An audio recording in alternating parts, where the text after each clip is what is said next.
গলা কেটে যাক, গলা কাটা গলা থেকে বেরোবে দিদি জিন্দাবাদ, এতদিন বেরোয়নি কেন? দ্বন্দ্ব চলছিল, দ্বন্দ্ব আছে, দল তৈরি করার না ভাই। কোন মিডিয়া প্রচার করেছে দল তৈরি করবেন? আপনার ক্ষমতা আছে মহারাষ্ট্রের এনসিপি আর শিবসেনার মতো কাদ রাখার?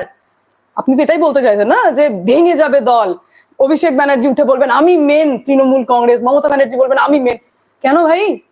মমতা ব্যানার্জি পাশ থেকে সরে গেলে পিছনে ফলমি বললে দুটো লোক হাঁটবে না আপনার সাথে? বাংলায় থাকুন, বাংলা বুঝুন, মাটিতে থেকে বিচার করুন। নিজেকে বিরাট উঁচুতে ভেবে নিয়েছেন আপনি। আর এই যে স্বপ্ন দেখছেন দল তৈরি, কেউ ভাবেনি।